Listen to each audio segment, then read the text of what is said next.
The movie begins with a narration that tells us how monsters came from other planets to cause chaos on Earth. According to the narration, some of the monsters are not actually bad, but just misunderstood by the humans. A hero who calls himself the Ultraman came from nowhere to defend the people from these monsters. For 30 years, he has been using his amazing powers to fight these monsters so as to maintain balance in the world. The movie begins in Odaiba, Japan, where we see a young boy called Kenji playing with his parents, Professor Sato, and Emiko, his mother. We find out that his father is the real superhero, as he is often tasked with saving Japan and the world from dangerous kaiju creatures, for he is the current Ultraman. During their play, Kenji mom Emiko acts as the villain, while Kenji acts as Ultraman. They have a robot called Mina, who helps them with the cooking and other house chores. Their family is a great fan of baseball, and Emiko is a dedicated fan of the Hanshin Tigers baseball team in the Japanese league, and she tensely watches a match against the Tigers' biggest rival, the Yomiuri. Kenji's parents have expectations from him. Even though he is still just a young child, it is apparent that his both parents' expectations are quite different. Sato wants Kenji to be prepared to become the next Ultraman, following in his footsteps, while Emiko is more determined to make him a baseball player. Their excitement is cut short when they hear an earthquake. Their robot Mina shows them a call from Dr. Onda, who warns Sato to protect his family because one of the most dangerous kaiju, Gigan Tren, is on Earth. It's his duty to protect the world, so Sato decides to go fight this monster and tells his wife to protect Kenji. Kenji begs his dad not to go, but his dad promises to be back. Sato immediately transforms into Ultraman and goes to fight Gigantron. 20 years later, Kenji is all grown up, but unfortunately, his mom is no more. He traveled with his mom to America, where he joined the baseball team called the Tiger, and he became their best player, which made him really famous. After gaining immense popularity in the American baseball, Kenji has finally returned to Japan with a reason of joining a Japanese baseball team called the Yomiuri Giants. But Kenji's return also has a second purpose. His dad is now old, and it's his responsibility to replace his dad as the next Ultraman.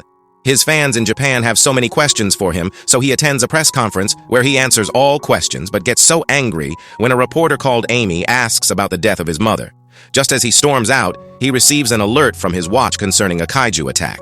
He fights the kaiju called Naranga, who beats the crap out of him. Kenji is holding back because the people wants him to take down the monster with little collateral damage as possible, but Kenji does not have any idea how to do so. He couldn't hold back anymore and unleashes his powers to land a very powerful punch on the creature. Just during the battle, the KG Defense Force Agency captures the monster. They warn Ultraman not to fight KGs anymore because he is not an authorized government agent. If he does so again, they will place him into custody.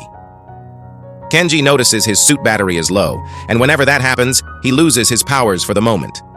To avoid anyone to find out his identity, he quickly flies to an isolated place in the city where he changes back to his normal self. He sees that the Kaiju Defense Agency can't capture Naranga, but he is fed up on helping people who doesn't appreciate him and decides to go back to his normal life. His dad calls him and begs him to go back because it's his responsibility as Ultraman. But Kenji blocks his dad and decides to focus on the only thing that makes him smile, which is baseball. The scene suddenly takes us to the Kaiju Defense headquarters, where their chief, Dr. Onda, calls a meeting. He talks about how each of them have lost family and friends from the devastation caused by the horrible kaiju attacks, but that is going to come to an end. There is a very powerful weapon under production, which will eliminate all cages to Inner Planet. The scene changes to show as Dr. Onda men, who are bringing a case which they will use to complete the weapon, but a kaiju, Gigantron, comes out from nowhere and attacks his men in possession of the case. Kenji trains for his upcoming baseball game, but he feels pain in his right arm.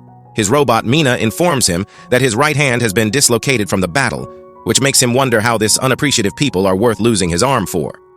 He decides to quit from being the Ultraman and leaves that duty for the Kaiju Force Agency. He starts his first Japanese game, but wasn't able to hit the ball right because of the injury in his right hand. He then tries something that has never been done in the history of baseball. He decides he uses his left hand to hit the ball. He gets it right, making the whole of the stadium to chant his name.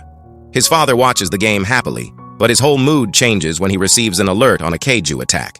The attack reaches the stadium, which leads to everyone running for safety. But we notice Gigantron isn't attacking anyone, but it came to take back what belongs to him, which was the case stolen by the Kaiju Defense Agency. Kenji, who doesn't understand the whole situation, changes to Ultraman and attacks the Kaiju, who poses threat to everyone. The Gigantron in retaliation fights back with his atomic breath. Back to the Kaiju Defense Agency, Dr. Onda orders the agency to scramble all jets, kill Gigantron, and take back the case from it. It is now Kenji realizes what is going on. Gigantron doesn't intend to harm anyone, but only trying to protect a case which the defense agency wants to take away from it by any means possible.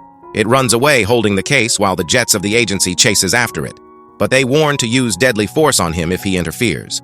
Ultraman decides to try and convince the creature to let go of whatever thing he is holding so the agents might leave it alone, but it doesn't listen. According to Dr. Onda orders, they fire hundreds of missiles at the Gigantron, but Ultraman uses his shield to protect it. Unfortunately, the damage has already been done.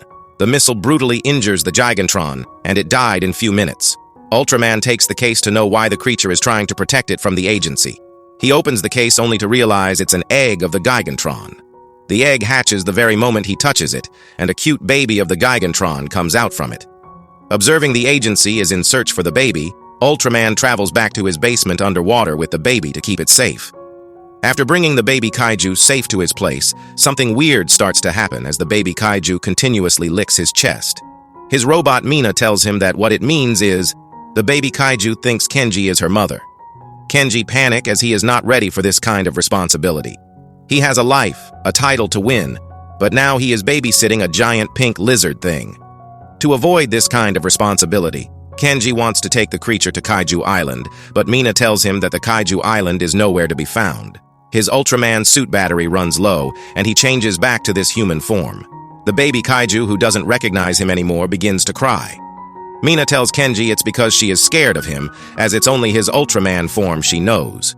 According to his request, Mina uses their biggest containment pod to hold the creature. Dr. Onda and his men arrives at the corpse of the Gigantron to discover that its egg has already hatched. He tells his men to find the baby and bring it back to him alive. Kenji's dad pays him a visit, but Kenji is not happy to see him.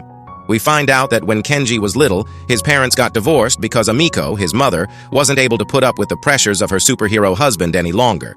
It was the couple's decision to separate for the sake of their son, who never quite understood the reason for the separation. Kenji hates his dad because he believes his father had abandoned him and his mother for the sake of being a superhero. The baby Kaiju is still scared of him, so Kenji comes up with an idea.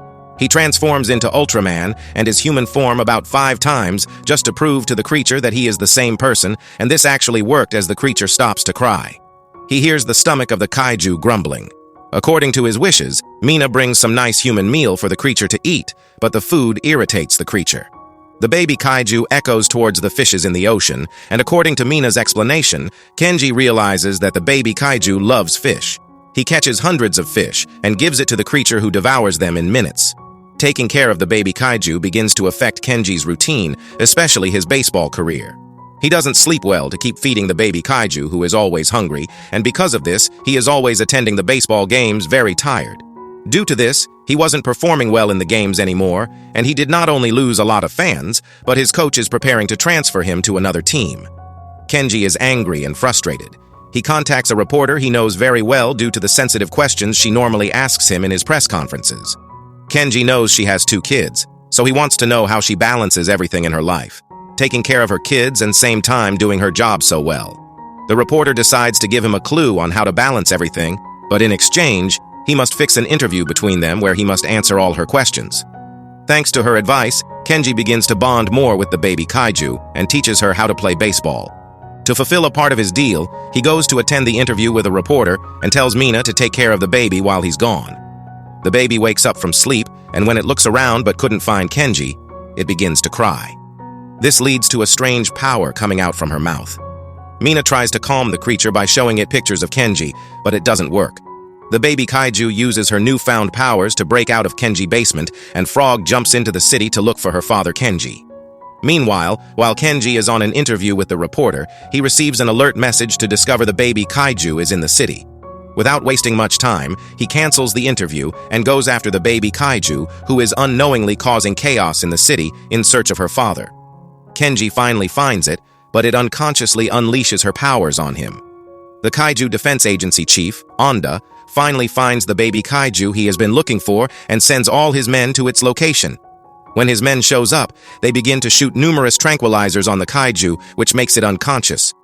Onda tells Ultraman to hand over the creature to them and they will take no action against him, but instead, Ultraman escapes with the Kaiju in full speed. The baby Kaiju is in serious pain, so Kenji has no other choice but to call his dad, who knows a lot about these creatures. Kenji's dad, Professor Sato, shows up, and he finds out the Kaiju just has a broken arm. With his walking stick, he fixes the creature's dislocated arm. Kenji did not only learn from his father the importance of protecting Kaiju species and their ecological benefits, but he also realizes the fine balance that one needs to maintain while being a superhero and a parent at the same time. Sato explains to his son, who still hated him, that he never wanted to leave to turn into Ultraman and fight monsters, but he was burdened by the very personal urge to protect his wife and son at all cost. Dr. Onda is looking for the Kaiju baby at all cost, but why? We find out his plans, which is using the Kaiju baby to create a super weapon on his own, and as well use it to locate the Kaiju island so he can wipe their kind out of existence. He is on a revenge mission because the Kaijus killed his wife and children, or his only happiness. So according to him, these creatures deserve no mercy. Meanwhile, Professor Sato trains the baby Kaiju how to defend itself, use its powers, and how to hunt its own meals. Thanks to Sato, Kenji started to balance things in his life. He is no longer losing games and took his team from the last to second position. Just as Kenji bonds with his father, they name the baby Kaiju Amy. During their conversation, they see hundreds of drones sent by Dr. Onda to capture the baby. At a very wrong time, the Kaiju baby begins to enter her pupal stage, which means she's growing, but unfortunately, she's at her most vulnerable moment. The drone release missiles on them, leading to Kenji's father to obtain a life-threatening injury in the process. Kenji, out of anger, changes to Ultraman and destroys all the drones. But what he doesn't know is, that is the least of Dr. Onda plans. The baby pupal stage is finished, and it turns out she has now developed wings. Dr. Onda sends a robotic Gigantron mother that had been created in their lab in an attempt to reach out to the baby and convince it to switch sides. The baby Kaiju leaves Kenji and runs to the robotic Gigantron thinking it's her mother. Kenji's house is destroyed by Dr. Onda men, and it seemed like his father, Professor Sato, had been killed by this incident.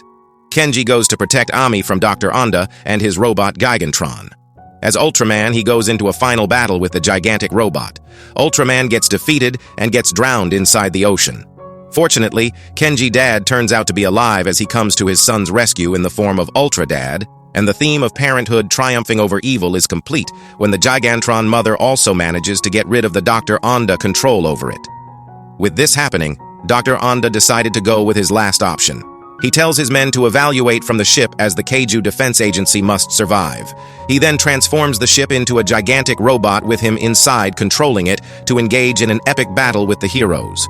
The Kaijus assist the heroes in the fight, but they are no match. But when Kenji and his dad combines their powers with the Kaiju atomic breath, they took down the robot in a blast. In the end, Dr. Onda realizes that he will not be able to come out victorious in this fight. But still driven by his desire to kill as many Kaiju as he can to avenge his family, the man self-detonates his robotic aircraft. Kenji decides to sacrifice himself in order to save everyone else by using his Ultra Shield to stop the blast from reaching the city. Fortunately, he survived, but at the cost of losing one of his arm. And that was how the movie ended. Thank you for watching, guys. If you love animation movies, please subscribe to this channel and keep watching. Bye.